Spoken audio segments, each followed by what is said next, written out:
The notebook she'd been sketching in tumbled from her hands, pages fluttering open to reveal the careful pencil portrait of a man in marine dress blues. Sergeant Major Derek Stone stood over her, chest heaving, knuckles already swelling. At 6'2" and 220 pounds of Army Ranger muscle, he looked like exactly what he was, a predator who just claimed his territory. Behind him, three of his buddies erupted in drunken laughter. Phones came out, recording, capturing, celebrating. What none of them knew, what this decorated 15-year veteran couldn't possibly understand, was that the woman bleeding on that filthy floor had single-handedly killed 12 insurgents in Mogadishu 6 months ago without her spotter firing a single round. She could calculate wind drift and bullet drop at 800 meters while her heart rate stayed below 60. She could dislocate Stone's shoulder, crush his windpipe, and shatter his kneecap in exactly 4 seconds. Instead, she did something that would haunt Derek Stone for the rest of his life. She smiled. Blood painted her teeth red. It dripped from her split lip onto the floor. And through it all, Sarah Matthews smiled like she'd just won something.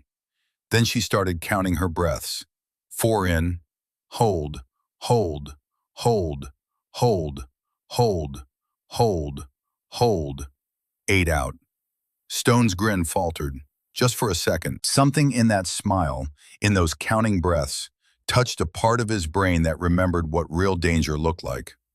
"Stay down," he said, his voice carrying that particular brand of satisfaction that came from men who'd never been truly tested. "Maybe now you'll learn some respect." Sarah's fingers pressed against the sticky floor. She could feel every pair of eyes in the anchor and rope watching her, waiting. Some part of them hoping, maybe, that the woman in the corner booth would finally show them who she really was. That she'd stop pretending to be small and quiet and reveal the weapon she'd been trained to be. "You good, sweetheart?" Stone crouched down, close enough that she could smell the whiskey on his breath, the stale cigarette smoke in his uniform. "Need me to call you a medic?" His 3 buddies laughed harder, except one. The youngest, couldn't be more than 25, had his phone out but his hands were shaking.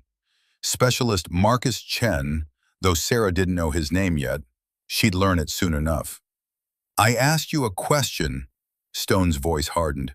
"You deaf or just stupid?" Sarah's mother used to say that anger was a fire. You could let it consume you, burn everything in sight, leave nothing but ash and regret. Or you could bank it, save it, feed it slowly until it burned hot enough to forge steel. Right now, with her lip throbbing and her vision edging red, with every instinct she'd honed over 10 years of military service screaming at her to move, to strike, to end this man, Sarah chose to bank it. She pushed herself up slowly. The room tilted for just a second before steadying.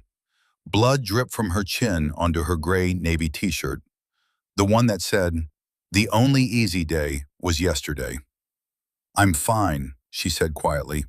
Stone's smile widened. "See, boys, she's fine, just needed a little. My name is Lieutenant Sarah Matthews." Her voice cut through his like a blade through silk. Clear, controlled, carrying. "United States Navy, service number 729-84-6633. I will be filing formal assault charges against you by 0800 tomorrow morning."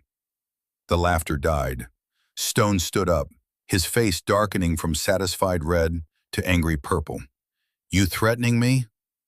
"I am informing you." Sarah picked up her notebook from where it had landed in a puddle of spilled beer. The pages were soaked, the ink of her father's portrait bleeding and running. She held it carefully, like it was made of glass. "And I hope your friend got good video, because the Judge Advocate General's office is going to want to see everything." The young one, Marcus Chen, went pale. His phone trembled in his white-knuckled grip. "You know who I am?" Stone stepped closer, using his size the way men like him always did. "I'm Sergeant Major Derek Stone, 15 years of service, 3 combat tours, Silver Star for valor in Ramadi. You think anyone's going to believe your word over mine?" Sarah looked up at him. At 6 feet tall, he had 8 inches on her, probably 80 pounds. She cataloged it all with the same detachment she used when ranging targets. Distance, wind speed, elevation. All data, all meaningless against the right application of force. None of it mattered. I think, she said, that in about 12 hours, you're going to wish you'd picked a different bar tonight. She walked past him, past his shocked crew, past the silent crowd that had watched a man hit a woman and done nothing. At the door, she paused. Mac, she called to the bartender, a grizzled man in his 70s with forearms like bridge cables and eyes that had seen things most people only had nightmares about. I'm going to need a copy of your security footage, all of it. Max Sullivan, former Force Recon Marine, Vietnam 1968 to 1971, set down the glass he'd been cleaning with hands that no longer shook the way they used to. Already pulled it, Lieutenant. Sent a copy to my lawyer 20 minutes ago. Stone spun toward him. What the hell, old man? I fought in Vietnam, Max said, his voice quiet but carrying the weight of a man who'd killed for his country and lived with it every day since. So women like her could serve. I didn't fight so punks like you could assault them in my bar. Get out. You can't. I said get out. Max reached under the bar. Before I forget, I'm too old for this shit. Stone's face went from purple to white. He knew what old Force Recon Marines kept under their bars, knew it better than he wanted to. He stormed out, his crew trailing behind like confused puppies, all except Marcus Chen, who stood frozen, phone still clutched in his grip, watching Sarah with something that looked like recognition, or maybe shame. Sarah stepped out into the cool October night and made it 3 blocks before her legs started shaking. 4 blocks before the adrenaline crash hit like a freight train. 5 blocks before she had to stop, lean against a brick wall in an alley that smelled like rain and garbage, and let the tears come. Not tears of pain, she'd had worse in training. The instructors at BUD/S had made sure of that. 22 weeks of controlled drowning, hypothermia, sleep deprivation, and deliberate torture designed to break anyone who wasn't willing to die rather than quit. Not tears of fear. She'd faced worse in combat. Mogadishu had taught her what real fear looked like, the kind that tasted like copper and sounded like bullets snapping past your head at 2,000 feet per second.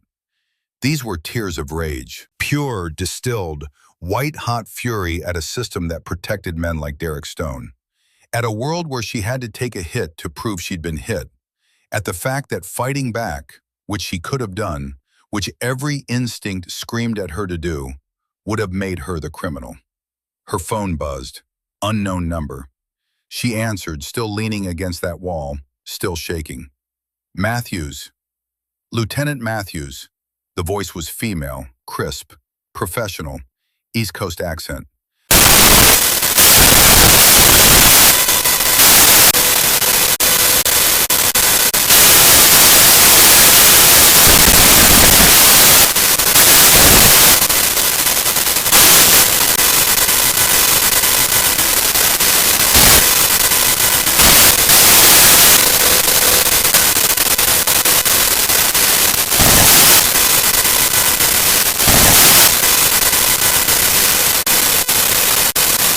Listen to the sound of a car engine accelerating, tires humming against asphalt.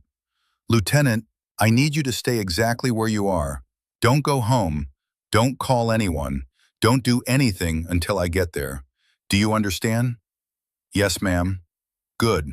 I'm 8 minutes out. The line stayed connected. Sarah could hear Torres driving, the occasional squelch of a radio. It was oddly comforting, that sound. Proof that she wasn't alone in this, that someone was coming. Lieutenant? Torres's voice again, softer now. I read your file. I know about your father. Sarah's hand tightened on the phone. Ma'am, I know what Colonel Vincent Cross did to him. I know how Captain James Matthews died. And I know you've spent 15 years waiting for a chance like this. Torres took a breath. So I'm going to ask you something, and I need you to be honest with me. Did you let Stone hit you? The question hung in the air between them. Sarah looked at her reflection in a darkened window across the alley. Blood on her face, bruise already forming. Her father's ruined notebook clutched against her chest like a shield. "Yes, ma'am," she said. "I let him hit me." "Why?" "Because I'm not stupid, ma'am. If I'd touched him, his three buddies would have sworn I attacked first.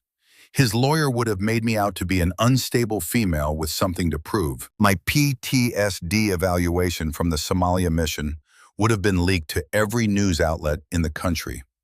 Sarah's voice didn't waver. "I took the hit because it was the only way to make sure he couldn't claim self-defense." Silence on the line. Then, "Smart. Cold as hell, but smart." Headlights turned into the alley. A dark sedan, government plates. Torres climbed out and Sarah got her first look at the woman who was about to change everything. 43, maybe. Sharp eyes that cataloged everything in 3 seconds flat. The kind of face that said she'd seen every variety of ugly the military had to offer and stopped being surprised around case number 50. "Let me see." Torres shined a penlight at Sarah's face, professional and gentle.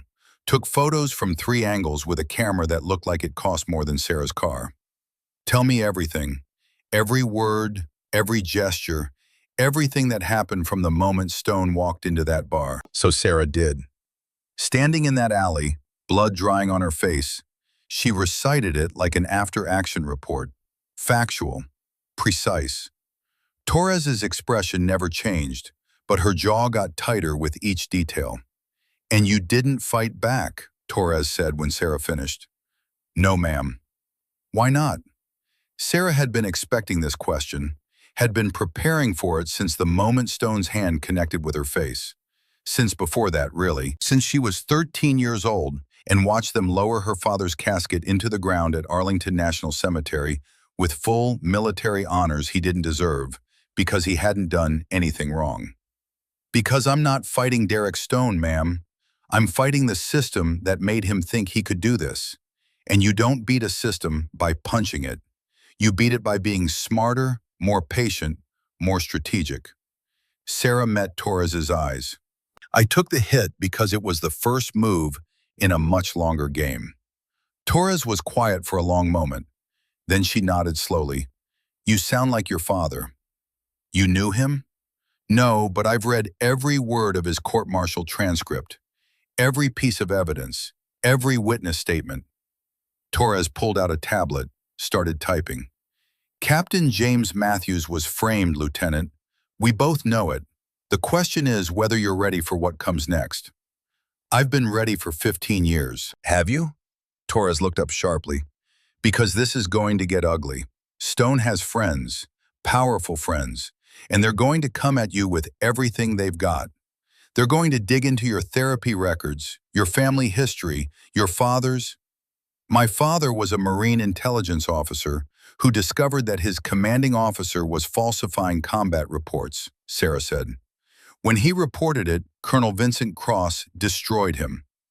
Torres's eyes widened slightly. "You know about Cross." "Every investigator who's been in the game long enough knows about Cross," Sarah said. "He's been playing this game for 30 years, Agent Torres, and Stone is one of his favorites." "How did you?" "Because my father's journals had 47 names in them, officers in Cross's network. I've spent 15 years decrypting them, tracking them, waiting for the right moment." Sarah pulled out her phone, opened an encrypted folder. "This isn't just about Stone hitting me in a bar. This is about the system that told him he could." Torres stared at the phone screen, at the pages of decoded journal entries, names, dates, incidents spanning 3 decades. Then she did something Sarah didn't expect. She smiled. "Lieutenant Matthews," Torres said slowly, "I think you and I need to have a much longer conversation. But not here, not now. Right now you're going to give me a formal statement. I'm going to open an official investigation into Sergeant Major Stone. And very quietly, very carefully, I'm going to start pulling every complaint, every incident report, every whisper about his conduct over the last 5 years. How many are there? Torres's smile faded. That's what I'm going to find out. But Lieutenant, there's something you should know. 4 years ago, a female Army medic named Dr. Sofia Martinez filed a complaint against Stone. Sexual assault during a deployment to Afghanistan. Sarah's stomach dropped. What happened to her? The complaint was withdrawn 6 weeks later. Sophia left the service shortly after. Medical discharge for psychological trauma. Torres paused. She lives in San Diego now, works at Mercy Hospital ER. I have a feeling she'd like to talk to you.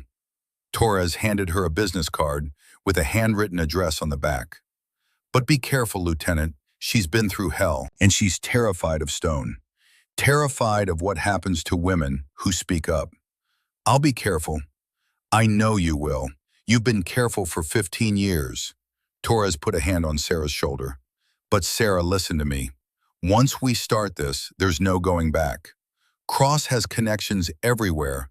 Pentagon, Congress, private contractors with unlimited resources. He's going to come at you with everything he has. Then I'd better make sure I hit harder. Torres studied her for a long moment. Then she nodded. Go home. Ice that face. Get some sleep. Tomorrow we start building a case that's going to change everything. But Sarah didn't go home. She went to the 24-hour diner on 5th Street and ordered coffee she didn't drink. She pulled out her father's journals, the originals carried with her always, and read them again. The pages were worn soft from 15 years of handling. Some entries were in standard English, others in codes her father had learned in marine intelligence.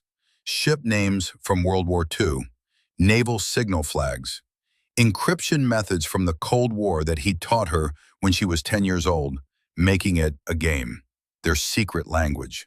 She'd spent 3 years breaking the codes, another 12 verifying the information.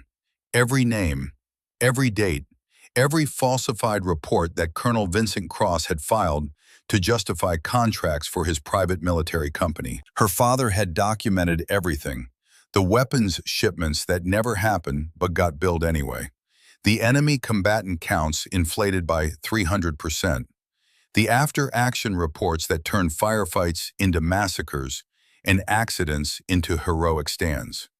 $50 million in fraudulent contracts over 15 years. And when Captain James Matthews had taken his evidence to the Inspector General, Cross had destroyed him. It had taken Cross 1 week to fabricate the treason charges, another 3 to build a case so airtight that James's own lawyer advised him to plead guilty.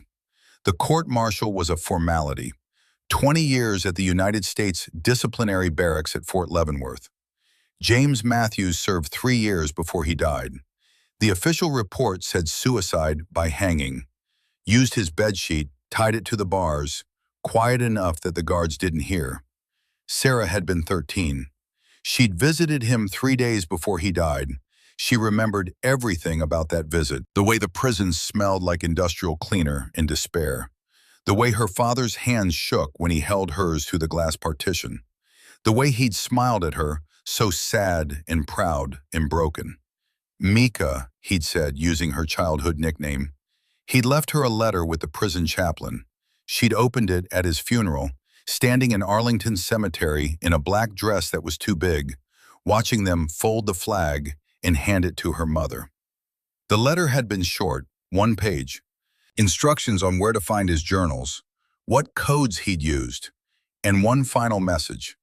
The truth is patient, Mika. It doesn't shout, it doesn't demand, it just waits.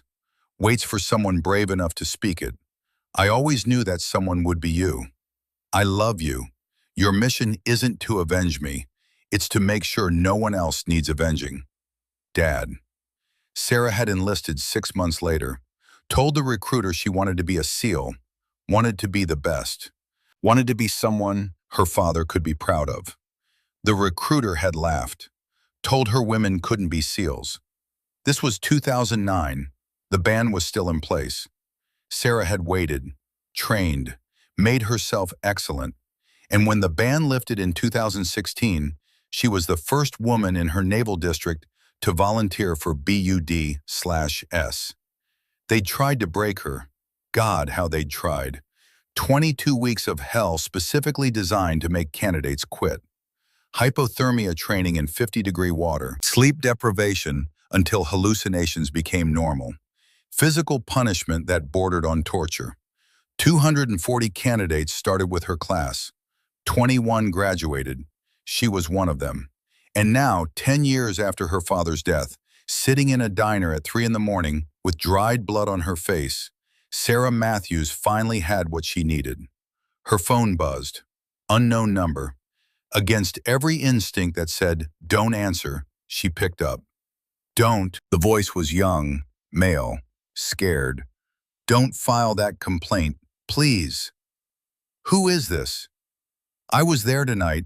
I'm the one who recorded it." His voice was barely above a whisper, like he was hiding somewhere. "Please, you don't understand.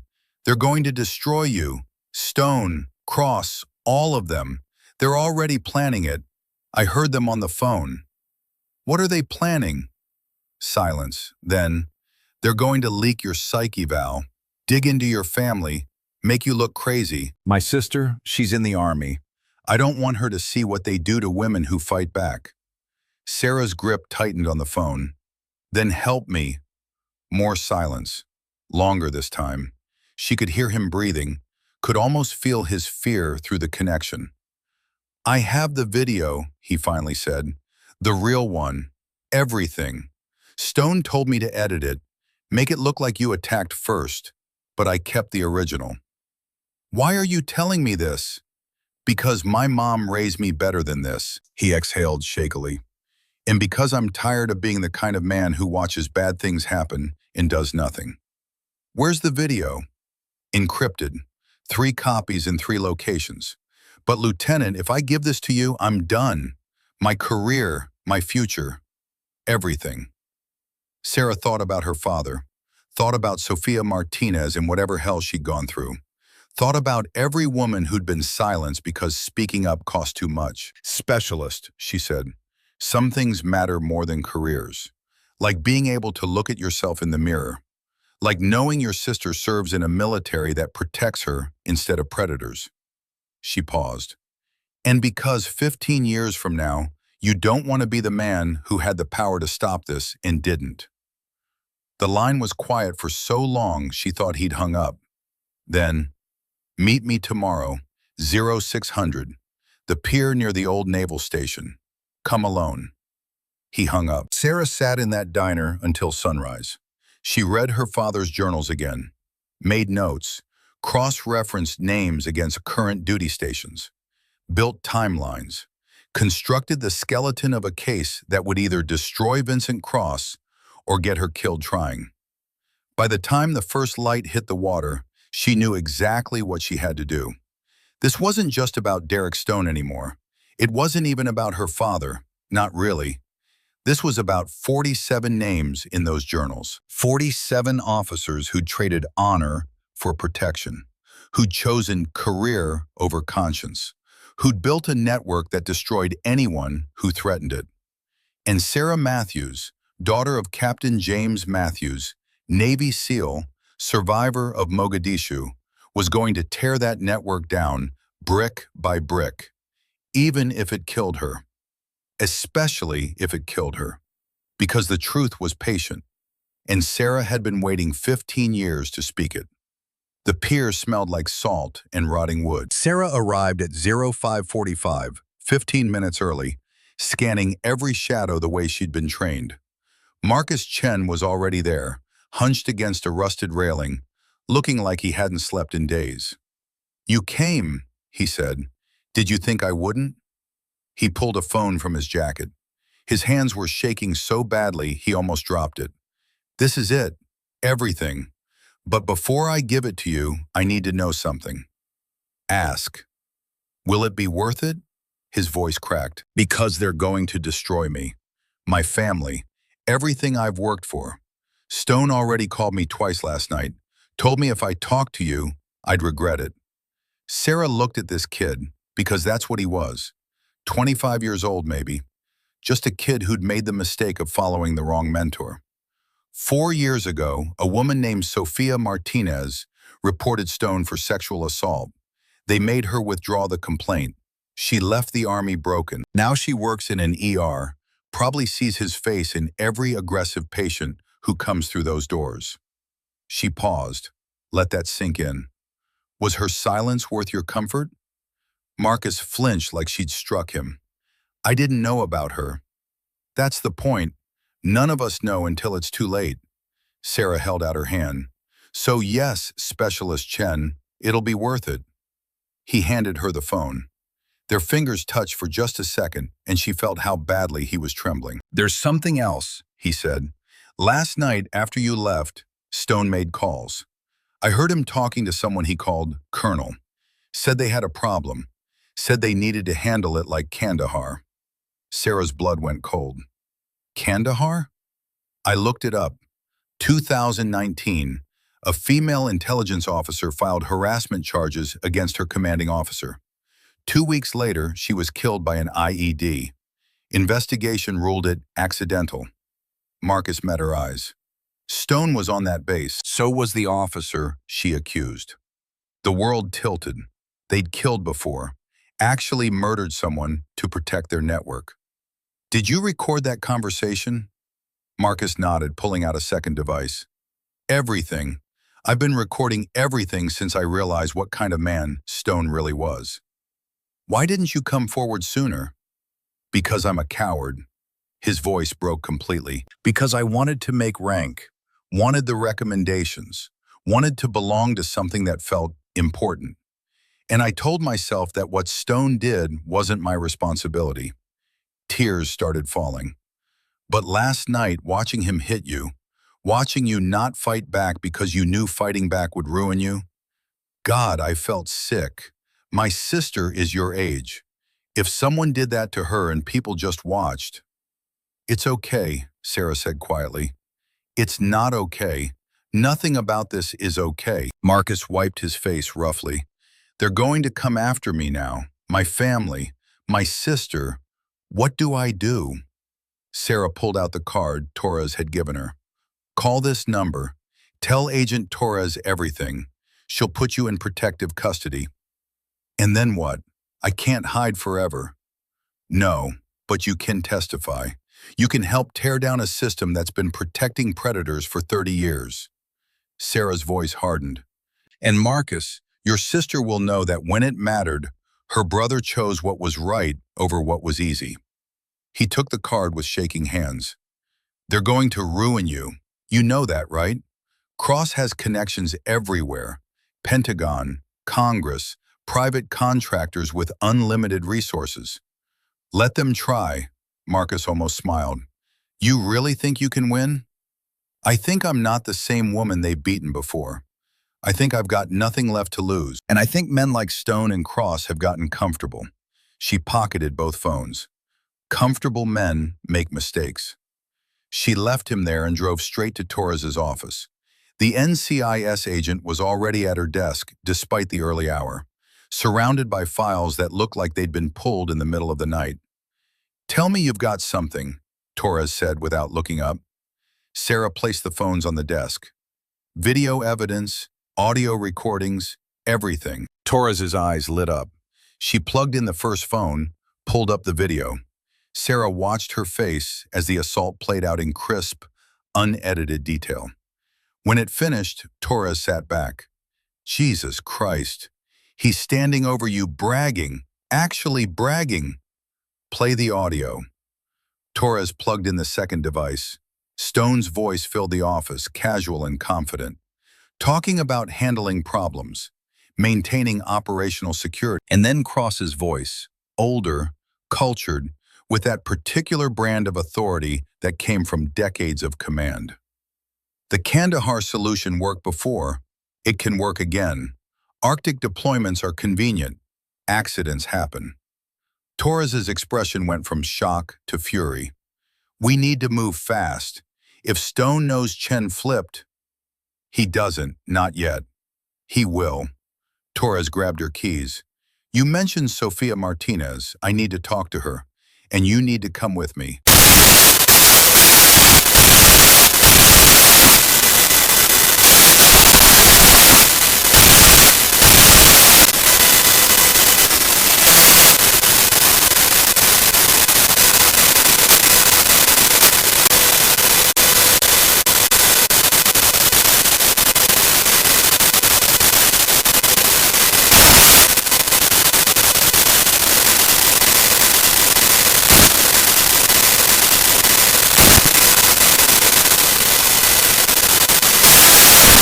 That's what Stone does. That's what they all do.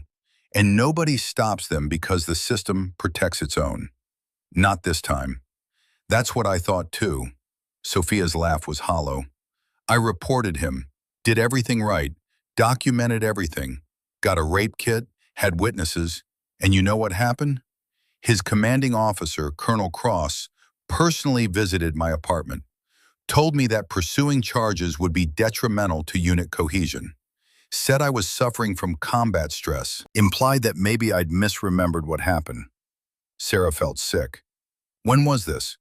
4 years ago, Afghanistan, FOB Salerno. Sophia's hands were clenching and unclenching. 3 weeks after I filed, someone broke into my quarters, left a dead scorpion on my pillow. Message was pretty clear. 2 weeks after that, I was medevaced out for psychological issues, discharged 6 months later. Who else knew, Torres asked, about the assault? 2 other women, Captain Anna Park and Lieutenant Jennifer Hayes. Anna was assaulted by one of Stone's buddies. Jennifer was assaulted by Stone himself. Different deployment. Sophia's voice dropped to a whisper. We tried to stick together, support each other, but they picked us off one by one. Anna withdrew her complaint after they threatened her niece. Jennifer, she swallowed hard. Jennifer tried to kill herself last year. She's in a VA facility now. Sarah's hands clenched into fists. How many? How many women had this network destroyed? Will you testify? She asked. Are you insane? They'll destroy me again. They're already destroying you, Sarah said. Every day you stay silent, they win. Every night you work in that ER and see Stone's face in every aggressive patient, they win. She paused. Your silence isn't protecting you, Sophia. It's protecting them. Sophia's eyes filled with tears. You don't understand. I have a daughter now. If they come after her, then I will personally make sure nothing happens to her. Sarah's voice was steel. I'm not asking you to do this alone. I'm asking you to stand with me, with Marcus Chen, with Anna and Jennifer, if they're willing, with every woman who's been told to shut up and take it. Why should I trust you? Because 3 days ago, Stone hit me in a crowded bar. I had every right to break his jaw, dislocate his shoulder, end his career with my bare hands. I didn't. You know why? Sarah leaned closer. Because I knew that the only way to beat them was to be smarter, more patient, more strategic. I took that hit to get evidence they couldn't dispute. I'm not here for revenge, Sophia. I'm here for justice. Sophia stared at her for a long moment. Then slowly she nodded. Okay, but I want protection for me and my daughter. Torres stepped forward. You'll have it. NCIS Safe House. 24-hour security. I give you my word. Your word doesn't mean much if Cross has people in NCIS. He doesn't have me, Torres said, and he's about to find out that's a problem. Back at Torres's office, the agent started making calls. Federal calls. By noon, Sophia and her daughter were in protective custody. By 1300, Torres had tracked down Anna Park, now working as a contractor in Virginia. Anna agreed to testify. By 1400, Sarah's commanding officer called. Lieutenant Matthews, report to my office immediately. Commander Helen Morgan was Korean-American, 52, with 26 years of service and a reputation for taking zero shit. She'd been one of the first women to serve on submarines, back when that required an act of Congress. Sit down, Lieutenant. Sarah sat. Morgan studied her bruised face for a long moment. I've been hearing things about an incident at a bar, about an NCIS investigation, about you stirring up trouble with a decorated Army Ranger. It's not trouble, ma'am, it's justice. Justice? Morgan's expression was unreadable. I'm going to tell you something, and I need you to really hear it. Derek Stone has powerful friends. Colonel Cross is one of them, and Cross has connections that go all the way to the Pentagon. I know, ma'am. Do you? Morgan leaned forward. Because 23 years ago, I filed a sexual harassment complaint against my XO. You know what happened? I was transferred to a submarine that had just failed 3 safety inspections. Pure coincidence, they said. I spent 18 months on that death trap before they finally decommissioned it. She paused. 2 women from that boat are dead now. Cancer from asbestos exposure. The Navy settled quietly. Sarah's stomach turned. I didn't know. Nobody knows. That's how they win. Quietly, efficiently, permanently. Morgan's eyes were hard. So when I hear that you're going after Stone, that you're planning to implicate Cross, I have to ask, are you prepared to lose everything? Yes, ma'am. Your career? Yes, ma'am. Your reputation, your future, your life? My father lost all of that because he stood up to Cross. Sarah's voice didn't waver. He died in a prison cell, maintaining his innocence. I've spent 15 years preparing for this fight. So yes, Commander, I'm prepared. Morgan was quiet for a long moment. Then she opened her desk drawer and pulled out a file. Thick, old, pages yellow with age. Captain James Matthews, Marine Corps Intelligence, accused of leaking classified information. Court-martialed, sentenced to 20 years, died by suicide after 3 years. Morgan looked up. Your father? Yes, ma'am. I knew him. Not well, but we crossed paths at a joint task force in 2009. He was brilliant, honest, the kind of officer the Corps needs more of. Morgan's expression softened slightly. And I never believed he was guilty. Sarah's breath caught. Ma'am? The evidence against him was too clean, too perfect. In my experience, when a case is that airtight, someone's been doing construction work.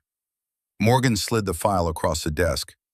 I've been collecting information for 15 years. Every time Cross destroyed someone, I documented it. Every complaint that disappeared, every witness who recanted, every career that mysteriously imploded. Sarah opened the file. Page after page of names, dates, incidents, dozens of them. Why didn't you come forward? Because I'm a coward. Morgan's voice was bitter. Because I had my own career to protect, my own battles to fight, and I told myself that someone else would do it, someone braver. She met Sarah's eyes. Turns out that someone is you. Sarah's phone buzzed. Torres, emergency text. Deployment orders just came through for you. Arctic Circle, 72 hours. This is Cross making his move. Sarah showed Morgan the message. They're trying to remove you from jurisdiction, Morgan said. Or worse. I know, Sarah stood. Thank you, Commander, for the file, for the warning, for everything. Don't thank me yet. We haven't won anything. Sarah left Morgan's office and immediately called Torres. They're deploying me. I figured they might. How long do we have? 72 hours, maybe less. Then we work fast. Torres's voice was all business. I've got Sophia and her daughter secured. Anna Park is flying in tomorrow to give her statement. Marcus Chen is in protective custody. And I just got a hit on Stone's financial records. He's received over $200,000 in consulting fees from Cross Defense Solutions over the last 3 years. That's bribery. It's evidence, and it gets better. I pulled phone records. Stone and Cross have been in contact at least twice a week for 4 years, including the night you were assaulted. Torres paused. Sarah, this is bigger than we thought. The contractor Cross works for has ties to 6 different congressmen. They're lobbying to privatize more military functions. If we expose Cross, we expose the whole network. Good. Good, Sarah, these people have unlimited resources, unlimited reach. They've killed to protect this before. Then we move faster than they can react. Sarah's mind was racing. What about Jennifer Hayes, the woman who attempted suicide? Still in the VA facility. I've got someone reaching out, but her doctors say she's fragile. Pushing her to testify might. I'll go see her. That's not a good idea. You're not a therapist. No, but I'm someone who understands what it's like to be destroyed by men who thought they were untouchable. Sarah was already walking to her car. Send me the address. The VA mental health facility was 40 minutes away. Sarah used the drive to listen to Marcus's recordings again. Stone's voice, casual and confident, talking about handling problems, maintaining operational security, the kind of language that sounded innocuous until you understood what it really meant. Jennifer Hayes was 29. She looked 50. Hollow eyes, trembling hands. The kind of brokenness that came from having your soul systematically dismantled. Who are you? Jennifer asked when Sarah entered her room. My name is Sarah Matthews. I'm a Navy SEAL. Derek Stone assaulted me 3 days ago. Jennifer's face went white, then red. Then she started laughing. Harsh, broken laughter that turned into sobs. Of course he did. That's what he does. That's what they all do. Jennifer wiped her face. And you're here to ask me to testify, right? To relive the worst thing that ever happened to me so we can nail him? Yes. At least you're honest. Jennifer's laugh was bitter. You want to know what happened to me? Stone cornered me in a supply room in Baghdad, told me that women didn't belong in combat, that he was going to teach me my place. And he did. For 3 months, he made my life hell. The assault was just the beginning. I'm sorry. Everyone's sorry. Nobody does anything. Jennifer's hands were shaking violently now. I reported it. You know what happened? They transferred him, promoted him, gave him a medal. And I couldn't even get out of bed most days. Couldn't eat.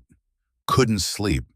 Started having panic attacks every time I saw anyone in uniform. She looked at Sarah with dead eyes.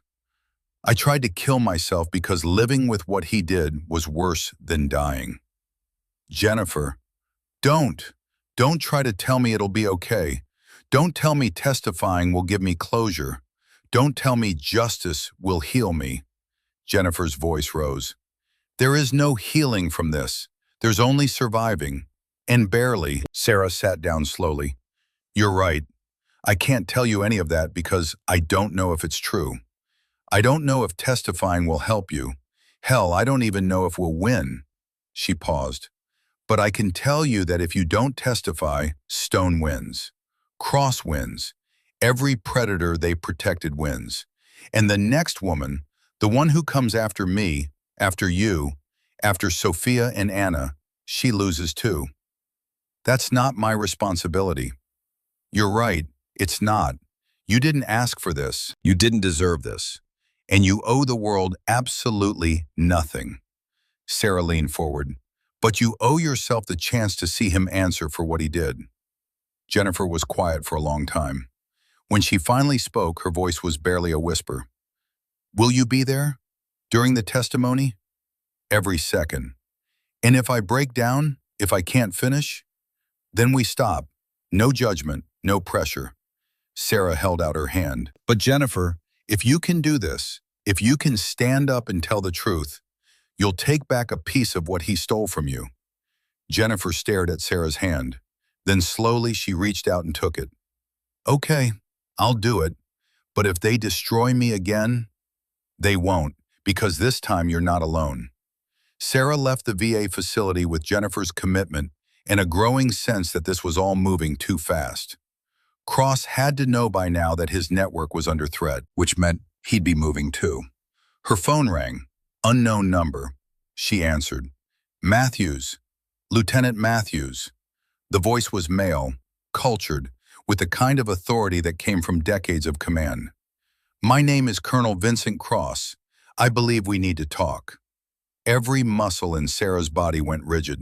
How did you get this number? I have access to many things, Lieutenant. including your father's case files. A pause. Captain James Matthews was a good man. What happened to him was tragic.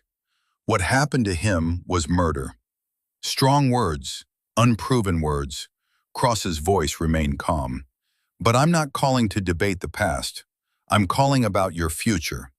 This unfortunate incident with Sergeant Major Stone, it can be resolved quietly, favorably for everyone involved. I'm not interested in quiet. No? Then perhaps you should consider what a public investigation will reveal. Your psychiatric evaluations, your family history, the creative interpretation of rules you've employed during combat operations. His tone hardened slightly. I'm offering you a way out, Lieutenant. Take it. Or what? Or you'll discover that the Arctic is very cold, very isolated, very dangerous. Cross paused. Accidents happen in the Arctic, Lieutenant. Equipment failures, navigation errors. So many ways a promising young officer could be lost at sea. The line went dead. Sarah sat in her car, hands gripping the steering wheel, heart pounding. Cross had just threatened her life, openly, which meant he was either desperate or confident he could get away with it. She called Torres immediately. He just called me. Cross. Offered me a way out, then threatened me. Did you record it? No, I wasn't thinking. Sarah hit the steering wheel. I should have recorded it.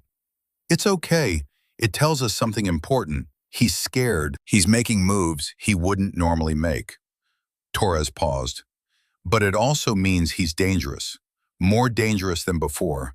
You need to be careful. I'm being deployed in 72 hours to the Arctic. He basically told me I might not come back. Then we moved the timeline up. The emergency tribunal hearing is scheduled for next week, but I can push for an immediate session. Get everything on record before you deploy. Torres's voice was determined. But Sarah, once we do this, there's no going back. The military will come at you with everything. Let them come. I've been ready for this fight my whole life. Good, because your father deserves justice. Sophia deserves justice. Jennifer and Anna and every woman they've silenced deserves justice. Torres paused. And Lieutenant, your father would be proud of you. Sarah's throat tightened. You didn't know him. No, but I know you. And anyone who raised someone like you must have been one hell of a man. Torres moved faster than Sarah thought possible. By midnight, she'd filed for an emergency tribunal hearing. By 0300, it was approved. By 0600, Sarah was sitting in a conference room at Naval Station North Island, watching lawyers arrive with briefcases that looked like weapons. They're bringing in Marcus Webb, Torres said, checking her phone. Civilian attorney, destroys military careers for a living. Stone's lawyer? The best money can buy. He got an admiral acquitted of embezzlement. He's going to come at you harder than Stone did. Torres looked at her. Are you ready for that? Sarah touched the bruise on her face, still purple and tender. I've been ready since I was 13 years old. The hearing room filled quickly. 5 officers on the panel, 2 admirals, 2 captains, 1 JAG colonel. Sarah recognized Admiral Patricia Hayes, known for pushing women into combat roles. The others were unknowns, which meant they could go either way. Then Stone walked in. He looked confident, clean uniform, chest covered in ribbons, that same smirk he'd worn when he hit her. His eyes found Sarah's, and he had the audacity to wink. Sarah kept breathing, controlled, even. All rise, the bailiff called. This emergency tribunal is now in session. Colonel Henderson, according to his nameplate, opened a folder. We are here to investigate allegations of assault made by Lieutenant Sarah Matthews against Sergeant Major Derek Stone. Mr. Webb, you may present your opening statement. Marcus Webb stood, 50-something, gray hair, expensive suit. He looked at Sarah like she was something stuck to his shoe.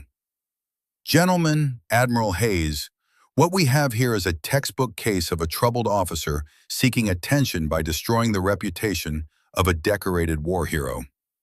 Webb's voice was smooth, practiced. Lieutenant Matthews has documented PTSD from a mission in Somalia. She's currently in therapy. Her father died in disgrace after being convicted of treason, and now she's claiming that Sergeant Major Stone, a man with 15 years of spotless service, assaulted her without provocation. That's not, Sarah started. Lieutenant Matthews will have her turn, Henderson said. Webb continued.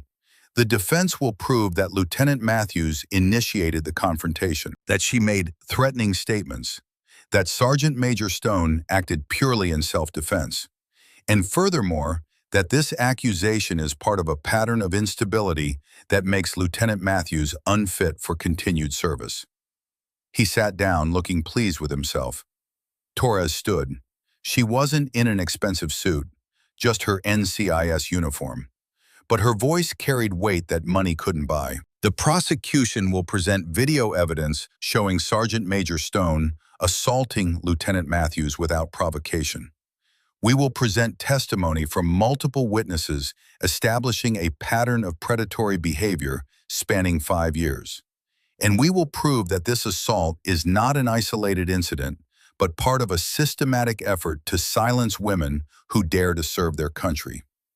Torres paused. We will also present evidence linking Sergeant Major Stone to a network of officers who have protected each other from accountability for over 30 years. The room went silent. Webb shot to his feet. Objection. The scope of this hearing. The scope of this hearing is whatever this panel decides it is. Henderson cut him off. Agent Torres, that's a serious accusation.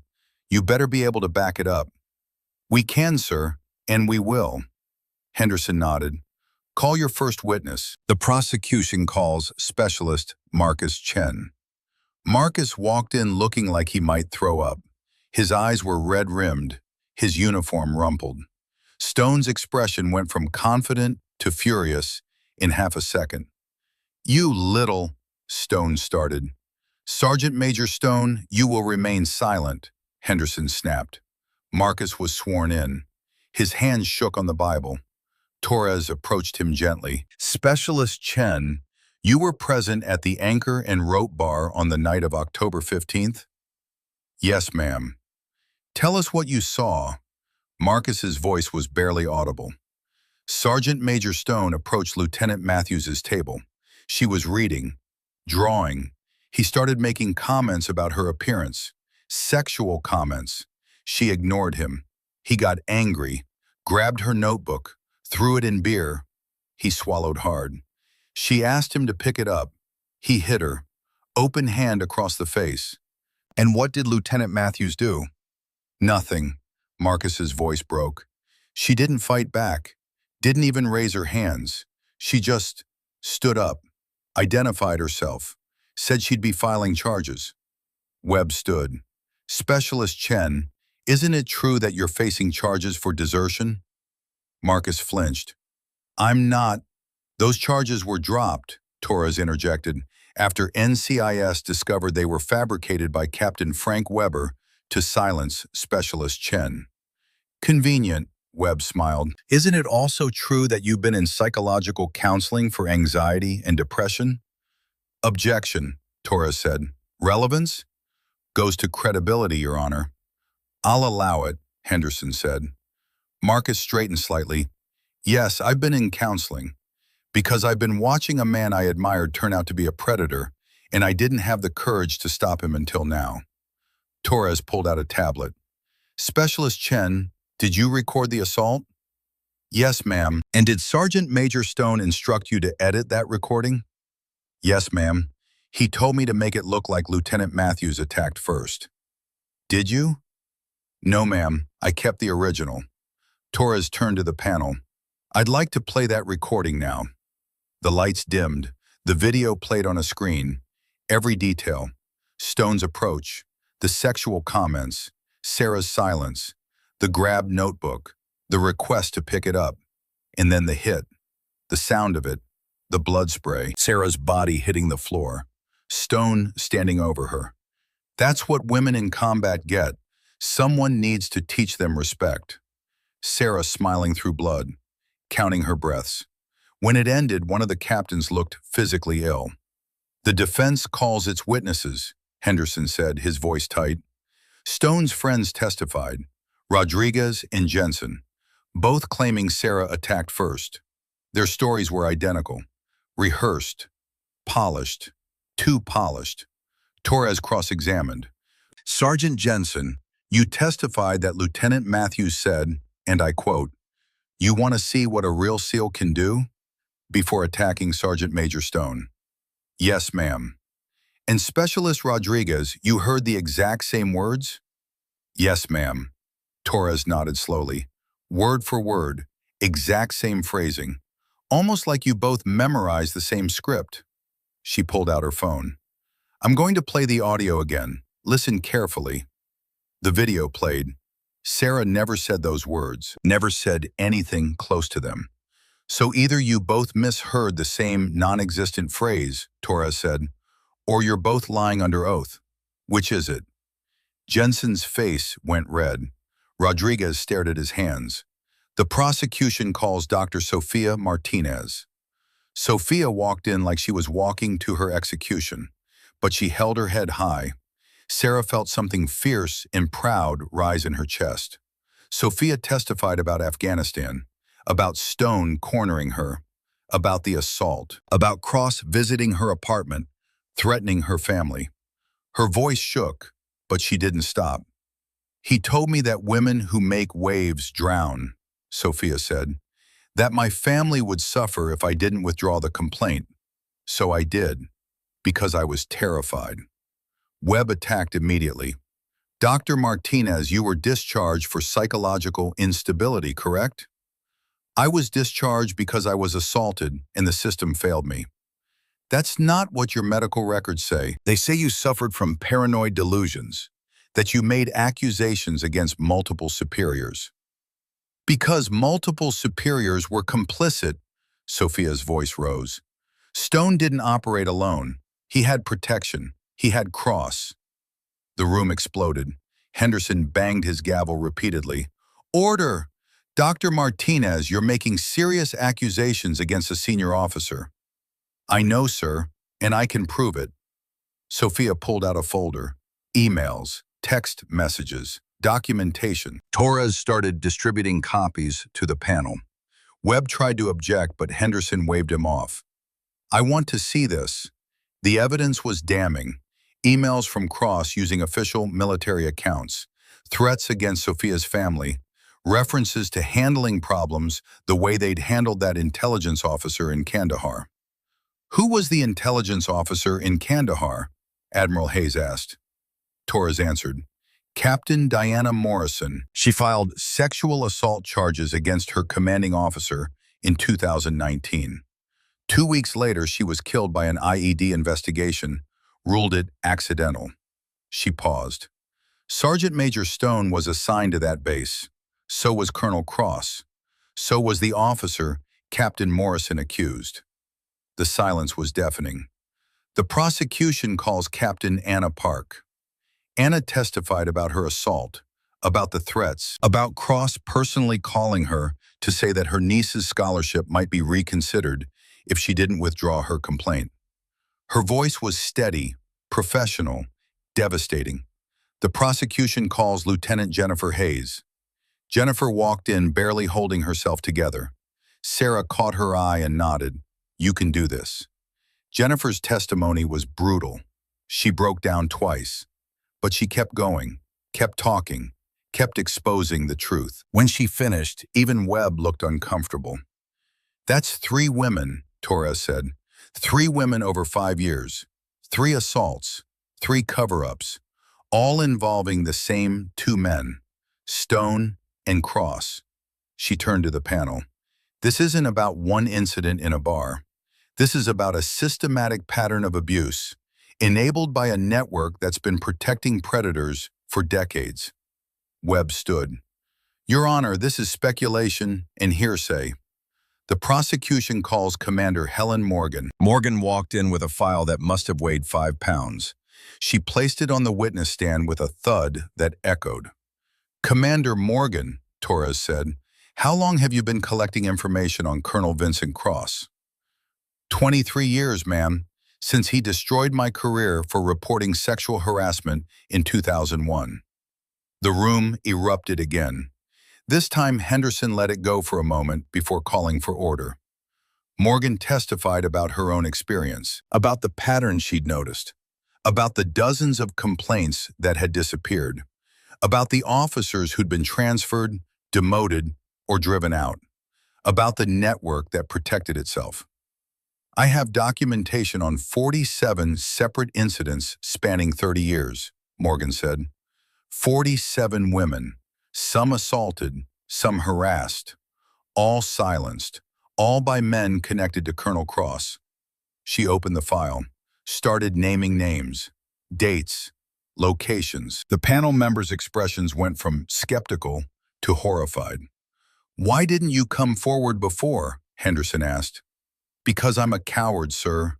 Morgan's voice broke. "Because I wanted to survive. Because I thought someone else would do it. But they didn't. So when Lieutenant Matthews gave me the chance to finally do the right thing, I took it." Webb tried to discredit her, tried to make it seem like she had a vendetta. But Morgan had receipts, documents, witness statements, physical evidence, a paper trail that went back 3 decades. The defense calls Sergeant Major Derek Stone to testify in his own defense. Stone took the stand looking less confident now. Webb led him through his service record, deployments, medals, commendations. Then Torres stood for cross-examination.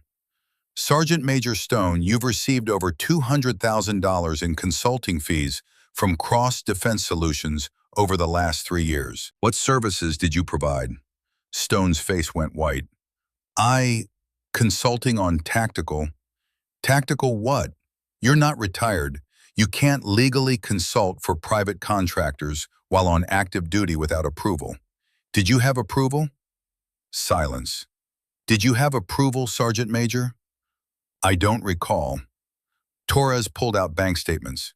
"Here's $200,000 you don't recall receiving. Here's phone records showing you spoke with Colonel Cross the night you assaulted Lieutenant Matthews.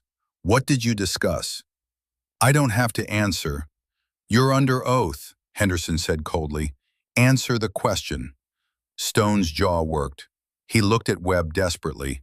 Webb shook his head slightly. "Don't answer." But Stone was panicking now. "He was advising me on the situation."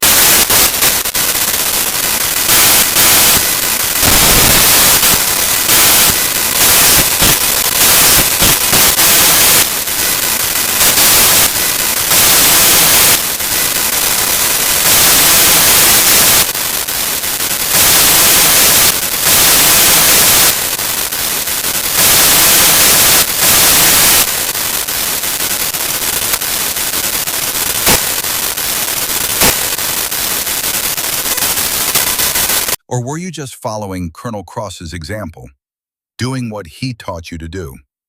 "Objection," Webb shouted. But the damage was done. Stone had just admitted on record that he hit Sarah because he thought she needed to be put in her place.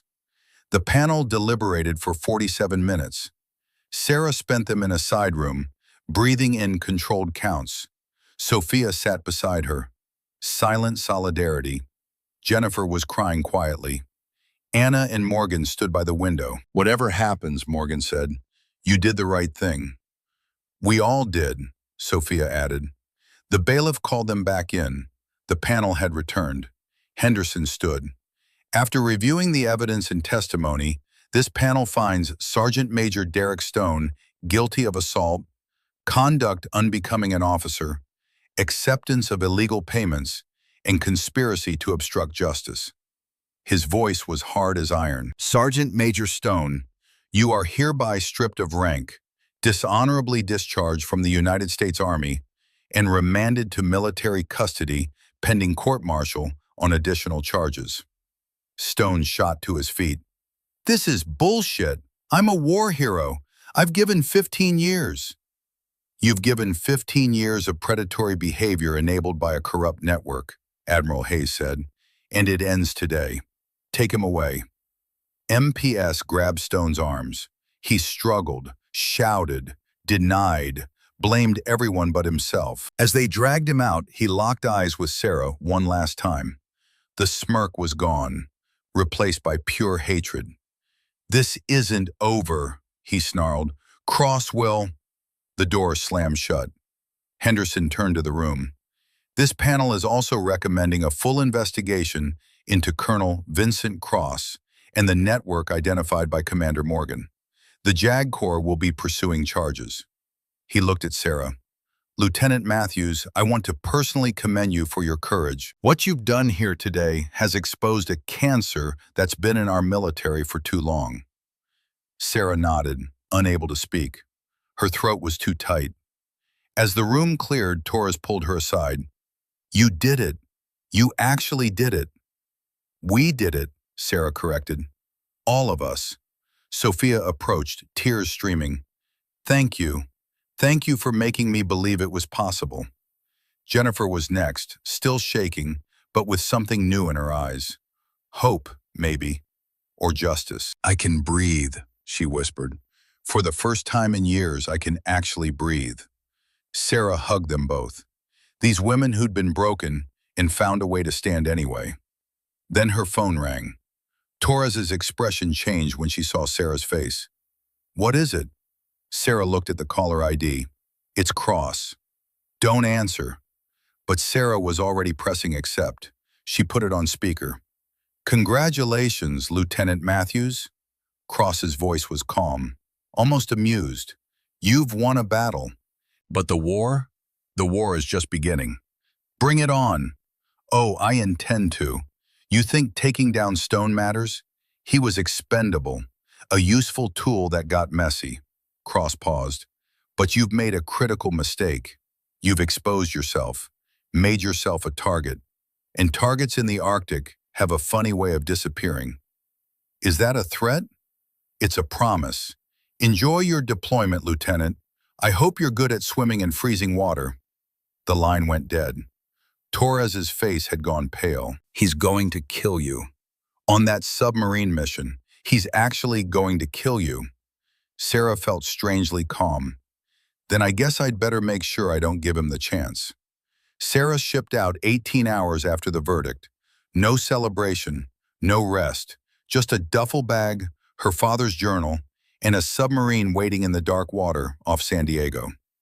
Commander Austin Reed met her at the dock, 52 years old, submariner for 30 years, with a face like carved granite and eyes that had seen the worst the ocean could offer. "Lieutenant Matthews," he said, "walk with me." They moved away from the crew loading supplies, out to the end of the pier where the wind carried their words away. 28 years ago, Reed said without preamble, I was a young lieutenant commander on the USS Ohio.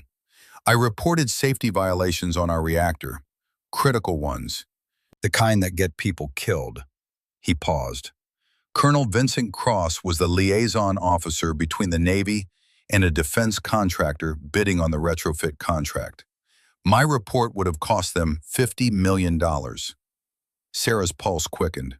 What happened? Cross tried to have me court-martialed for insubordination, said I was undermining unit cohesion, making false accusations. The works. Reed's jaw tightened. I survived because my captain believed me, backed me up, but Cross made sure I never forgot. My next 3 assignments were punishment tours, boats that should have been decommissioned, crews that were falling apart. Why are you telling me this? Because I know exactly what kind of man Vincent Cross is, and I know what he's capable of. Reed turned to face her fully. I've personally inspected every piece of equipment you'll be using on this mission. 3 times. Your mini-sub, your rebreather, your thermal suit, your navigation system, everything. Thank you, sir. Don't thank me yet. He pulled something from his jacket. Small, black, emergency beacon. This isn't in your official equipment manifest. It's mine, personal property. If anything goes wrong, and I mean anything, you activate this. I don't care what your orders say. I don't care if it compromises the mission. You activate it, and I will bring you home. Understood? Sarah took the beacon. It was heavier than she expected. "Sir, if you disobey orders, I've been doing this long enough to know when orders stink of sabotage." Reed's voice was steel. "Trust your instincts, Lieutenant, and come back alive." The submarine descended into darkness. Sarah spent the 18-hour transit preparing, but not the way most operators prepared. She wasn't checking equipment obsessively or running through protocols.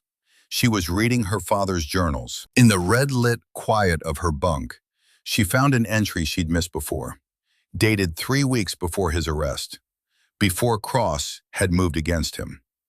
"The hardest part isn't knowing they'll come for me. It's knowing I can't fight them the way they fight. I could leak everything tomorrow, burn Cross and his network to the ground. But that makes me a criminal, validates everything they'll accuse me of. So I do the harder thing. I document, I wait. I trust that someday someone will be patient enough to do this right. Probably you, Mika. It was always going to be you." Sarah closed the journal as the submarine's klaxon sounded.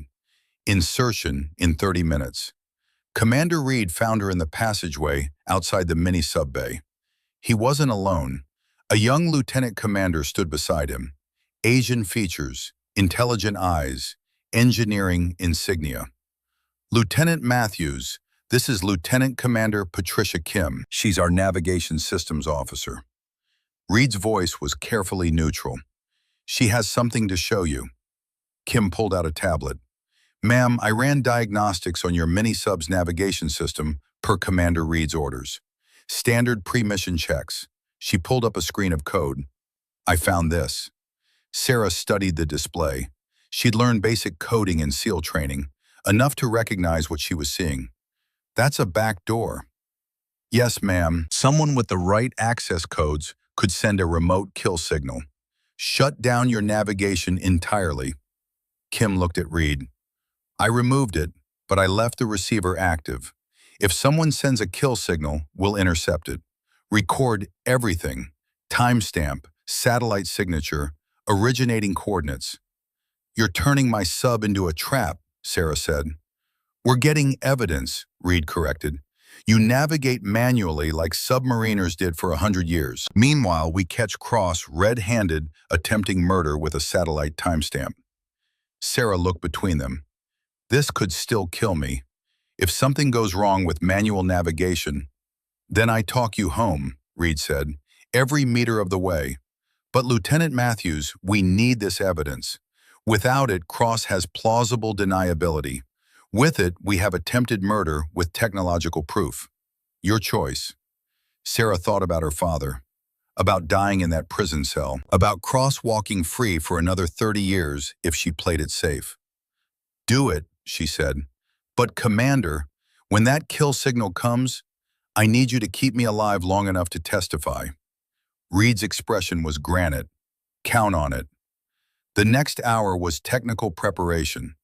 Kim walked her through manual navigation protocols. Reed gave her a crash course in stellar navigation, using the stars for direction if she surfaced. They discussed contingencies, backup plans, what to do if the worst happened. "One more thing," Reed said as Sarah prepared to board the mini-sub. He handed her a waterproof case. "Inside are copies of all our evidence on Cross. The satellite monitoring, the backdoor code, everything. If something happens to me, to this boat, you get that to NCIS. Understood?" "Sir, if something happens to you, then Cross has reach we didn't anticipate, which means you're the only one left who can stop him." Reed's voice was steel. "So you don't die, Lieutenant. You navigate through the dark. You activate that beacon when the sabotage comes, and you let me bring you home. Then we both testify. Then we both watch him burn." Sarah sealed the case in her thermal suit. "Yes, sir." The mini sub-bay doors opened to black water. At 2200 hours, they reached the insertion point, the Barents Sea, Russian territorial waters. Water temperature minus 1.8 Celsius. Visibility 3 meters. The mini-sub was cramped, cold, claustrophobic. Every submariner's nightmare compressed into a steel coffin barely big enough for one person. Sarah ran through her checklist one final time. Oxygen, navigation, communications, propulsion, everything green. "Good luck, Lieutenant," Reed said through the comm. "See you in 72 hours." The mini-sub detached. Sarah was alone in the dark water, piloting by instruments, breathing in controlled counts. The mission plan called for her to approach the Russian submarine dock from the east. Standard route, textbook. She'd studied it for 3 days, memorized every coordinate, every depth change, every turn.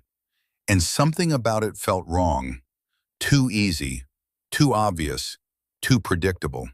Cross knew this plan, had probably approved it himself, which meant he knew exactly where she'd be, exactly when, exactly how to make an accident look natural. Sarah made a decision. She altered course, came in from the west instead, added 40 minutes to her timeline, deviated from every order she'd been given, but avoided the designated route entirely. The water was black, not dark, black. The kind of black that existed before light was invented. Her instruments were the only proof she still existed. Depth gauge, compass, sonar pinging softly, the reassuring hum of the electric motor. She reached the dock at 100. The Russian base at Polyarny spread out below her like a sleeping giant. Submarines in their berths, guard towers, patrol boats on regular circuits. Sarah planted the surveillance equipment in 28 minutes. Quick, clean, professional. Everything went perfectly. Too perfectly.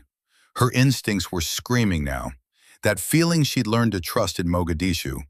The one that said something was wrong even when everything looked right. She started the return journey at 0128, heading west, back toward the extraction point 2.3 miles away. Oxygen remaining showed 2 hours 47 minutes. Plenty of time. Then her navigation system died. Not failed, died. 1 second she had full instruments. The next, nothing but static. The screen went black. The GPS coordinates vanished. The depth readout flickered and went dark. Sarah's training kicked in before panic could. She switched to manual navigation. Compass and depth gauge. The old way. The way submariners had done it for 100 years before GPS existed. But without the navigation system, she had no coordinates for the extraction point, no way to find it. The ocean was infinite darkness, and she was blind, with 2 hours and 47 minutes of oxygen to find a submarine that could be anywhere in a 3-mile radius. Sarah ran the calculations in her head. 2.3 miles at 3 knots, 46 minutes of travel time. That left 2 hours for search pattern if she missed the rendezvous. Oxygen would be tight, but manageable. Except she didn't know which direction was right. The compass showed west, but west was 270 degrees of ocean. The extraction point was one specific coordinate in that vast arc. Miss it by 50 yards and she'd never find it. Surface in Russian waters and she'd be captured or killed. Her hand moved to Reed's emergency beacon. She activated it. 13 minutes later, her comm crackled. Reed's voice, steady as bedrock. "Matthews, this is Reed. We've got your position. You're 2 miles northwest of extraction point." "Sir, my navigation system is down." "I know. Someone remotely disabled it 43 minutes ago. We caught the signal and blocked it, but the damage was done." Sarah's blood went cold. Remotely disabled? Satellite kill command. We traced it to a private contractor network. Cross Defense Solutions. Reed's voice hardened. "That's attempted murder, Lieutenant. We recorded everything. But right now we need to get you home. Follow my voice. I'm going to talk you through this." For the next 2 hours, Commander Austin Reed guided Sarah Matthews through black water.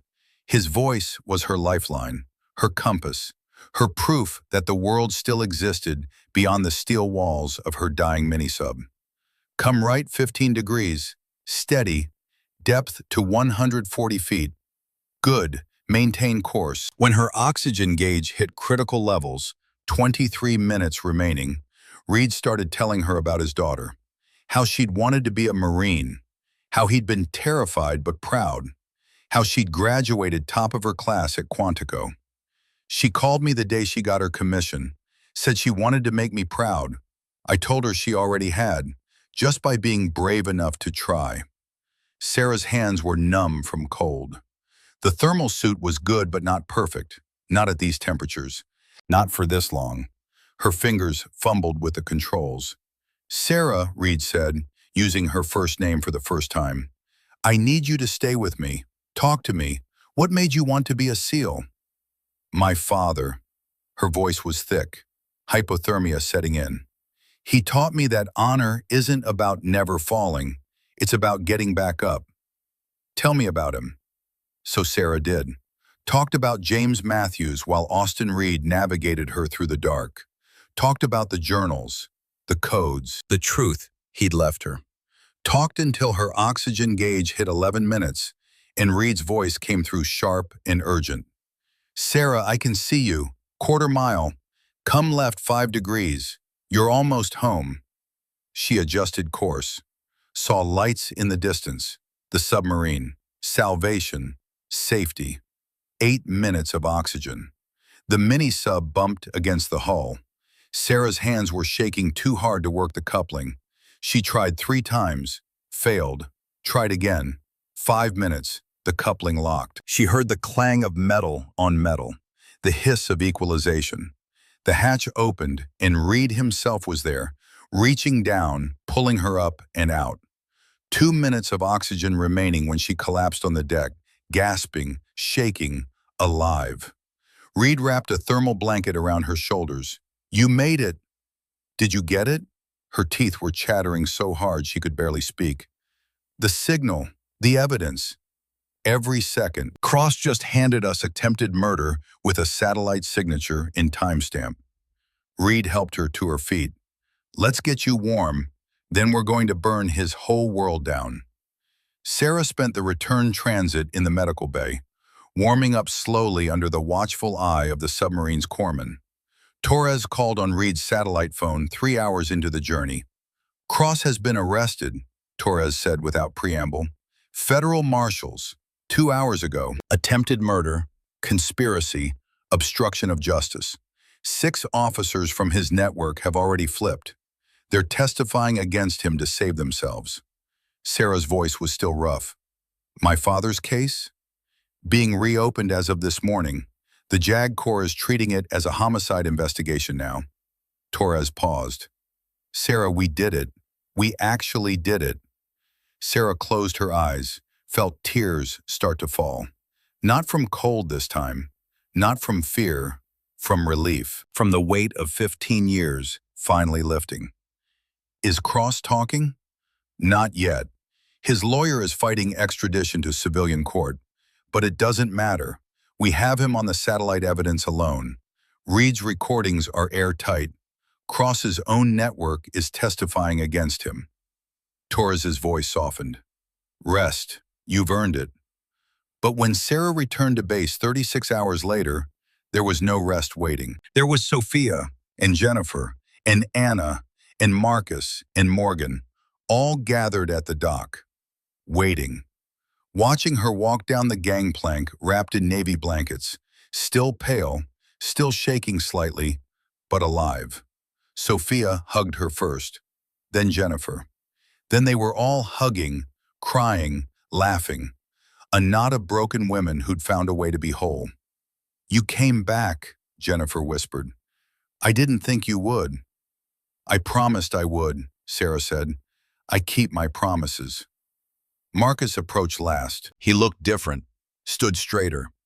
I've been assigned to JAG, he said, processing harassment complaints. They're implementing new protocols. Chen Protocol, they're calling it. His voice broke. Named after you. Sarah shook her head. Not after me, after all of us. Torres pulled her aside an hour later. We have a situation. Major William Blake, one of Cross's deputies, has barricaded himself in his office at the Pentagon. 3 hostages. He's armed, and he's demanding to speak with you. Sarah's exhaustion vanished. What's his connection to Cross? Direct report. Helped cover up the Kandahar incident. facing court-martial, loss of pension, possible prison time. Torres looked grim. FBI says he sounds unstable, desperate. They want to send in negotiators. Put me on the phone with him. Sarah, you're not trained for this. You're emotionally involved.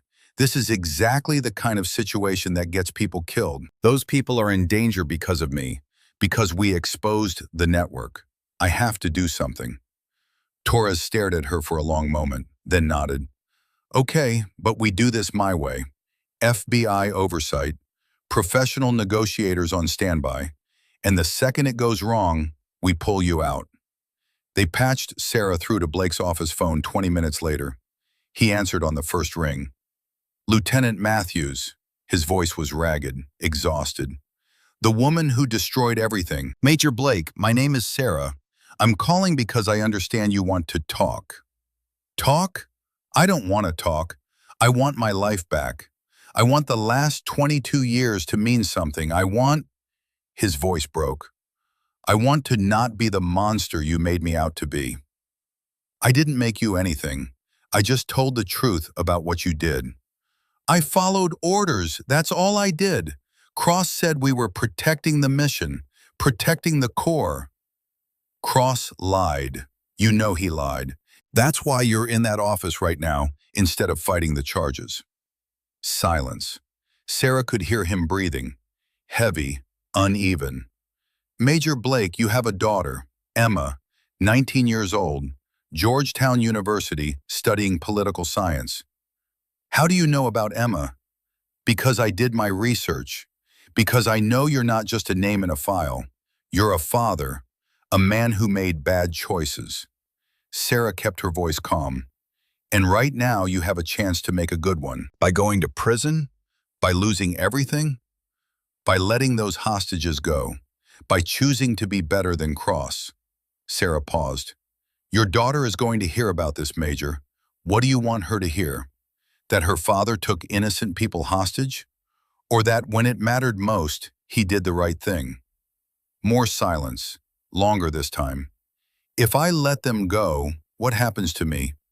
I can't promise you anything about the charges, but I can promise that your daughter will know you chose honor at the end, that you were brave enough to face the consequences of your actions instead of making other people pay for them. I'm scared, Blake whispered. I'm so fucking scared. I know. Being brave doesn't mean not being scared. It means being scared and doing the right thing anyway. Sarah's voice gentled.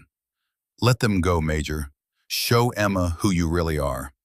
She heard movement, a door opening, voices, footsteps running, then a single gunshot. Sarah stood frozen as FBI agents flooded Blake's office. They emerged minutes later shaking their heads. Blake was dead, self-inflicted gunshot, gone before they could stop him. Torres found Sarah sitting against a wall, head in her hands. This isn't your fault. I know, but it doesn't feel that way.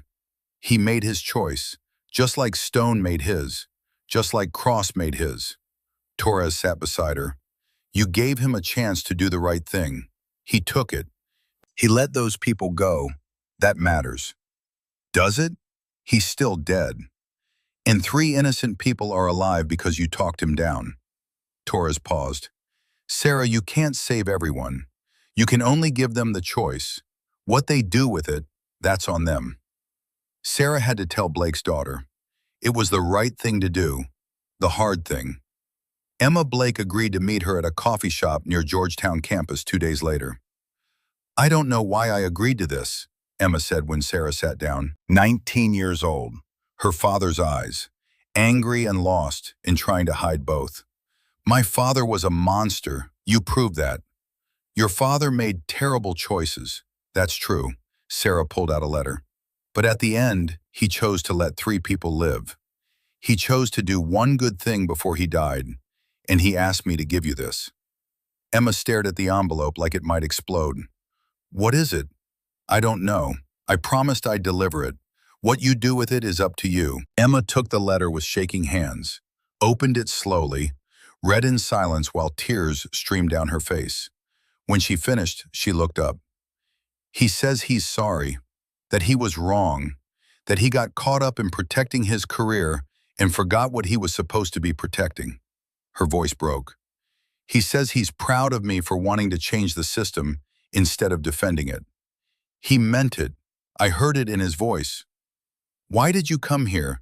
You don't owe me anything. Because I'm someone's daughter too, and I know what it's like to carry a parent's shame. Sarah leaned forward. Your father made terrible choices, but you didn't. You get to decide who you are, separate from what he did. That's the gift he gave you at the end, the chance to move forward without his shadow. Emma wiped her eyes. I want to change things. Make sure what happened to you, to those other women, never happens again. I just don't know how. You're studying political science. Run for office. Write legislation. Use your voice to create the systemic changes we need. Sarah smiled slightly. Your father protected a corrupt system. You can build a better one. You really think I can? I know you can. Because the strongest people I've met aren't the ones who never fell. They're the ones who inherited someone else's fall and chose to climb anyway. Cross's trial took place 3 weeks later at the federal courthouse in San Diego. The courtroom was packed. Sarah sat in the front row, flanked by her mother on one side and Torres on the other. Behind them, Sophia, Jennifer, Anna, Marcus, Morgan, all the people Cross had tried to destroy. Diana Morrison's mother was there too, 68 years old, carrying a photo of her daughter in uniform. The judge was Patricia Morrison, no relation to Diana, but the coincidence felt like fate. 62 years old, federal judge for 15 years, with a reputation for being fair and absolutely merciless. Cross pleaded guilty to all 47 counts. His lawyer had advised it. The evidence was overwhelming. The satellite data, the recordings, the testimony from his own network. Fighting it would only make the sentence worse. The prosecutor asked for 35 years in federal prison. Cross's lawyer stood to make a final statement, tried to talk about his client's 38 years of service, the missions, the medals, the sacrifices. Judge Morrison cut him off. Save it. I've read the case files. Your client didn't make mistakes under pressure. He ran a criminal enterprise that destroyed dozens of lives, killed at least 2 people we know of, and corrupted military justice for 3 decades. Sit down. She turned to Cross. Do you have anything to say? Cross stood slowly. Even in civilian clothes, even awaiting prison, he carried himself like he owned the room. He looked directly at Sarah.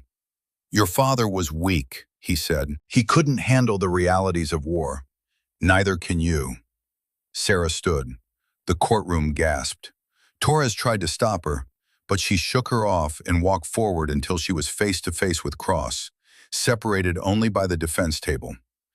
My father was the strongest man I ever knew, she said quietly. He stood up to you when everyone else was too scared. He chose truth over career, honor over survival. And yes, you destroyed him for it. You took his rank, his freedom, his life. Her voice didn't waver. But you didn't take what mattered most. You didn't take the truth. Because truth doesn't die, Colonel. It doesn't retire. It doesn't negotiate. It just waits. She paused. Waits for someone brave enough to speak it. Cross's jaw tightened. You think you've won? You've just made yourself a target. There are others who are already under investigation, Judge Morrison interrupted. Thanks to Lieutenant Commander Matthews' testimony, the Department of Defense has opened inquiries into 16 other officers connected to your network. 6 have resigned. 4 are facing charges. The rest are cooperating to save themselves. Your network is finished, Colonel, and so are you. She picked up her gavel. Vincent Cross, I hereby sentence you to 35 years in federal prison. No possibility of parole. You will forfeit all military pension and benefits. Your rank is stripped. Your commendations are revoked. You will die in prison knowing that the daughter of the man you murdered brought down everything you built. The gavel came down. Cross was dragged out, still protesting, still denying. The door slammed shut, and Sarah felt something inside her finally let go. 15 years of wait. 15 years of waiting. Gone. Her mother's hand found hers, squeezed tight. "It's over, Mika," she whispered. "It's finally over." But it wasn't over. Not quite. 6 months later, Sarah stood at the front of a classroom at Naval Special Warfare Training Command. 23 women in the room, the largest female class in SEAL history. In the front row sat Anna Chen, Marcus's sister, 23 years old, finally felt safe enough to enlist after her brother made the military safe. Behind her, Rachel Morrison, Diana's niece, 24, honoring her aunt. Emma Blake, transferred from Georgetown to the Naval Academy after her father's death. 19 years old and fierce. Sophia Martinez Jr., Dr. Martinez's mentee, 22, inspired by her courage. And Lieutenant Jennifer Hayes, 29, recovered, re-enlisted, starting over. "Welcome to Advanced Tactical Decision-Making," Sarah began. "This course isn't about physical combat. You're already tough. That's why you made it this far. I'm here to teach you something else. How to be smart. How to win fights before they start. How to take a hit without losing your power." She paused. 2 years ago, a man hit me in a bar. I could have killed him in 4 seconds. I didn't. Anyone want to tell me why that was the right call? Emma Blake raised her hand. "Because fighting back would have made you the criminal. Taking the hit gave you evidence." "Correct. What else?" Rachel Morrison answered. "Because you were playing a longer game. One hit destroyed one man. Your patience destroyed an entire network." "Exactly." Sarah advanced the slide. "This is what I call strategic patience. Not passivity, not weakness, strategic patience. The deliberate choice to endure short-term pain for long-term victory." She taught them about documentation, about building cases, about finding allies, about using the system instead of fighting it, about the Chen Protocol now being taught at every military base in the country. After class, Emma approached her. "Commander Matthews, can I ask you something?" "Of course." "Do you ever regret it, not fighting back?" Sarah thought about Stone in prison. Cross dead 6 months ago from a heart attack. Her father's name cleared, her mother at peace. These 5 women training safely. "Not for 1 second," she said. "Best tactical decision I ever made." That evening, Sarah returned to the anchor and rope. Max had added new photos to the memorial wall. Her father's portrait, now labeled Colonel James Matthews, USMC, exonerated. The 5 women from her class, all completing SEAL training. Emma Blake at a congressional hearing testifying about military justice reform. "You built something good here," Max said, sliding her a ginger ale. "Changed the whole damn system." "We all did." Her phone buzzed. Text from Torres. "Emma Blake just announced congressional run. Campaign platform, Military Justice Reform Act, using your case as foundation." Sarah smiled, looked at the memorial wall, at her father's photo, at the women who'd stood with her, at the next generation she was training. The door opened. Her mother walked in. 62 years old now, still wearing James's wedding ring on a chain. She sat beside Sarah without a word. "I went to Arlington today," her mother said, "to your father's grave. They've updated the headstone. Colonel James Matthews, exonerated, hero." She pulled out a photo. The new stone. The Medal of Valor Sarah had accepted on his behalf. "He would be so proud of you, Mika." "I know, Mom. I finally know." They sat together in comfortable silence. Outside, the sun was setting over San Diego. Sarah thought about the last 2 years. The punch, the Arctic, the trial, the teaching, all of it leading here, to this moment, to peace. Her phone rang one last time. Commander Morgan. "First day of advanced training tomorrow. 0500.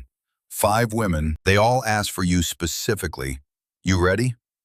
Sarah looked at her mother, at Max, at the memorial wall, at the photo of her father, finally at rest. I'm ready. The next morning, Sarah arrived at the training facility at 0445.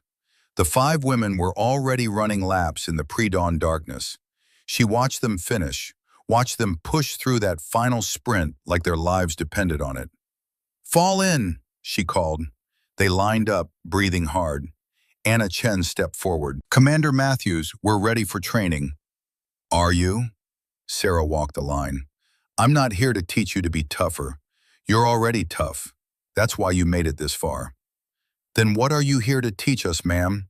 Rachel asked. I'm here to teach you to be smart, to win fights before they start, to take a hit without losing your power. Sarah paused. I'm here to teach you what my father taught me, that the strongest warriors aren't the ones who never fall. They're the ones who fall and get back up with a plan. Emma spoke up. Ma'am, we heard about the bar. Why didn't you fight back? Because patience beats rage every single time. Because documentation beats retaliation. Because I was playing a longer game. Sarah looked at each woman. That man is in prison. His commanding officer died in prison. 16 officers were discharged. 6 are awaiting trial. And military sexual assault protocols were completely reformed. Not because I hit back, because I was patient. Do you ever regret it? Jennifer asked. Not fighting back? Sarah thought about everything she'd lost, everything she'd gained. Her father's name, her mother's peace. These 5 women standing safely before her. Not for 1 second, she said. She trained them that morning, taught them strategy, not just strength. Showed them how to document, how to build cases, how to be patient. And between the lessons, she told them about her father, about the truth, about the long game. As the sun rose over Coronado, Sarah Matthews stood watching 5 women learn to be warriors. Not the kind who won through violence, the kind who won through intelligence, through patience, through strategic silence that spoke louder than any scream. Her phone buzzed one last time. Her mother. Your father's book is being published next month. His journals, his story, the truth he left you. The publisher wants you to write the foreword. Sarah looked at the 5 women, at the future, at the system they were changing, one lesson at a time. She typed back, I know exactly what to write. That night, she sat at her desk and began. My father taught me that the truth is patient. It doesn't need to shout to be heard. It just needs someone brave enough to speak it. This is his truth. This is my truth. This is the truth of every person who chose honor over comfort, justice over silence, the long game over the quick win. The quiet ones don't just survive, we change everything. She finished writing as dawn broke, sent the foreword to the publisher. Then she pulled out her father's journal one last time and read his final entry. Mika, if you're reading this, then I'm gone. But the truth isn't. The truth is patient. It waits for someone brave enough to speak it. I always knew that someone would be you. I love you. Your mission isn't to avenge me. It's to make sure no one else needs avenging. Sarah closed the journal, placed it carefully in the box with his medals, his flag, his exoneration papers. She'd completed the mission. And tomorrow, she'd start training 5 more women to do the same. Epilogue. 3 years later, Sarah Matthews stood at Arlington National Cemetery, not at her father's grave this time, at the unveiling of a memorial. The bronze plaque was simple, clean lines, elegant, in memory of those who spoke truth to power. Below it, 47 names. Every woman Cross's network had destroyed. Diana Morrison, Sophia Martinez, Anna Park, Jennifer Hayes, Commander Helen Morgan, and 38 others they'd found during the investigation. At the bottom, one more name, Captain James Matthews, USMC, the first to fight. Emma Blake stood beside her. Congresswoman Blake now, at 22, youngest woman ever elected. Her first bill, the Military Justice Reform Act, had passed 6 months ago. "Your dad would be proud," Emma said quietly. Sarah looked at the names, at the legacy, at proof that the quiet ones could change everything. "He already is," she said. Her phone buzzed. Anna Chen, calling from her first deployment as a SEAL. Rachel Morrison, checking in from sniper school. Sophia Martinez Jr., asking for advice on BUD/S training. Jennifer Hayes, 3 years sober, working as a peer counselor for assault survivors. The network cross-destroyed had been replaced by a network of warriors who fought smarter.